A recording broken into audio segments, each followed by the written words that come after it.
hi friends आमार এই চ্যানেলটো like share subscribe কৰিব আৰু কাষত থকা বেল আইকনটো দবাই দিব আৰু ভিডিঅ'বোৰ চাই কেনে পালে কমেন্ট বক্সত জনাব আহক তেন্তে ভিডিঅ'টো আৰম্ভ কৰো মাছ মাংস খাব নোপোৱা হৈছো মানে সদায় ভাজি ভাত অশান্তি লাগিছে মানে ৰ মাছকে আনিব কও আজি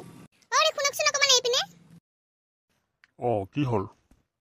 আপুনি পাৰে বুলে আমি নৰনে সদায় ভাজি ভাত খাব কাৰণে যে গলো বজাৰত কিবা মাছ চাছ পালে লৈ আনিব ভাল মাছ পালে উফ বাপৰে তুমিও মানে ন হেনাখন মাছ আনিছিল ন কি হল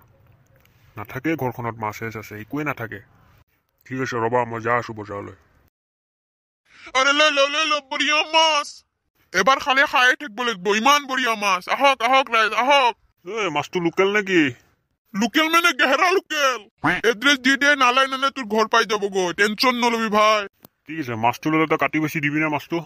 আরে কাটি বাসি কিয় কেৰাহী আনি তেল দি ভাজি দি পঠিয়াম আৰে তো বহুত কথা কৰে লব আছে ল নহলে কাটি খা আবে জলদি কৰ মোৰ গাৰ্লফ্ৰেন্ডেৰ লগত লগ ধৰিব আছে বে ৰ চাই ল মাছকেইটা ভাল নে বেয়া লাৰি চাৰি চাই ল আবে জলদি কর মোর গার্লফ্রেন্ডের লগত লগ ধরিব আছে আরে পইচা দি লম টিপি টাপি নাচাম নেকি আকৌ আবে এনেকা টিপিএস যে তোর বাপের দিন হারমোনিয়াম ভাবছিন কি বে আবে লাহে লাহে পেটা ওলাই যাব আরে তো কি মাছ আলা মাছ বিক্রি করবো হইছে না কাজা করবো হইছে রে ভাই আরে লব আছে দি ল নহলে কাটি খা মোর ইতে সময় বেশি না এটা গার্লফ্রেন্ড এটার কল আহিব মোর যা যা এই তোৰ নিচিনা মাছ বেপাৰীৰ পৰা মাছে নলওঁ তাতকৈ আজি মাছে নলওঁ যা